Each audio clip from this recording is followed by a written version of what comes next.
Now to Sweden, a country that takes pride in its tradition of free speech. But after a spate of protests that included the burning of Korans, Islam's holiest book, the Swedish government is walking a fine line between laws that allow the desecration of religious books and restricting such acts because of a surge in terror threats.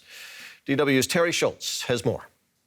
Sweden's external borders are getting extra scrutiny as the government approves strengthened police powers to conduct controls, aiming to keep out anyone who may seek revenge on Sweden for the repeated torchings of Islam's holiest text.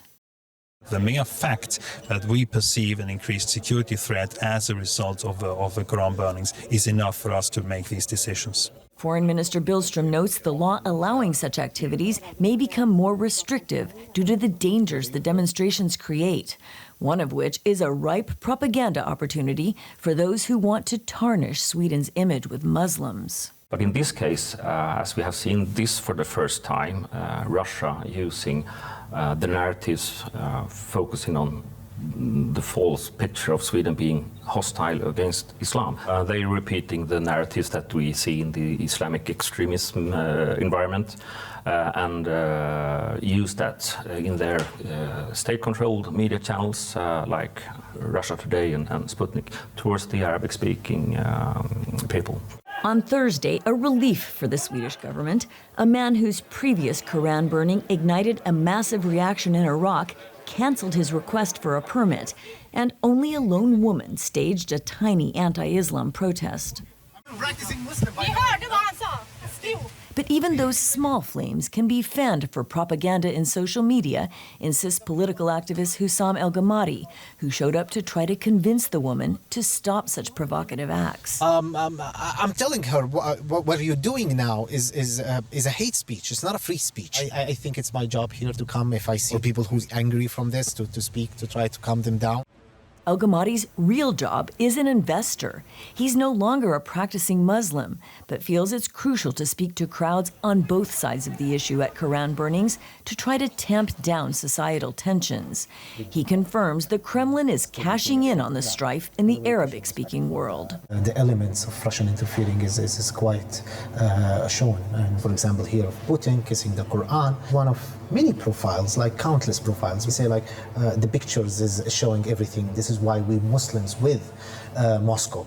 And this kind of message have us like echo. So it is effective and it's dangerous and we need to make a stop on this. A recent poll shows most Swedes believe burning any holy book should be made illegal.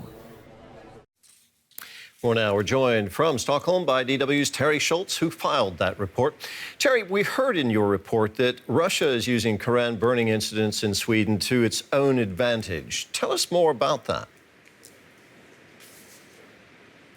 That's right. For Russian President Vladimir Putin, it's a perfect opportunity to capitalize on criticism and even attacks on Western democracies like Sweden without having to do virtually anything himself. Putin simply orders the Russian government-controlled media to amplify and repeat these critical messages in parts of the world that are susceptible to them, Latin America, Africa, the Arabic-speaking world.